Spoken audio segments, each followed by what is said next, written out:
dialed up for the rapid sedan, and used on the faster and pricier Virage and Vanquish models.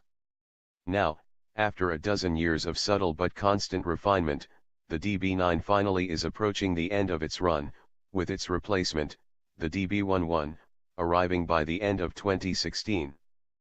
But Aston is not letting the DB9 go gentle into that good night. Henceforth, the car will be sold in DB9 GT form only, boasting a V12 with 30 more horsepower than before, for a total of 540, effectively splitting the difference between the outgoing DB9 and the 568 HP Vanquish. The result of this and a few interior refinements makes this perhaps the most charming and desirable DB9 yet. Here's looking at you. Honestly, regardless of how much power resided under its long hood, this car wouldn't have lasted this long if it weren't so damn pretty, and the GT's nominal exterior changes, new 20-inch wheels, standard carbon fiber accents, and GT badging, leave the DB9's enduring beauty unmarred.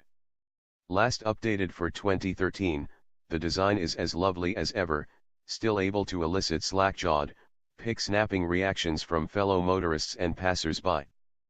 Perhaps more than any car on sale today, the Aston Martin DB9 GT is ageless.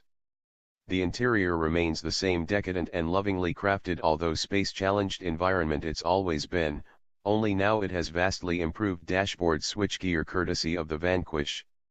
Banks of capacitive touch buttons and gorgeous knurled knobs replace the DB9's slapdash pieces, and a new infotainment system is worlds more intelligent than before. Numerous other touches dress up the space, including a standard micro-suede steering wheel rim, on the coupe, at least, a padded headliner, and, of course, yards of hand-stitched leather. If Aston's intention was to create an interior environment that looks as special and expensive as the outside, well, mission accomplished. There remain a few gnats in the clotted cream, however.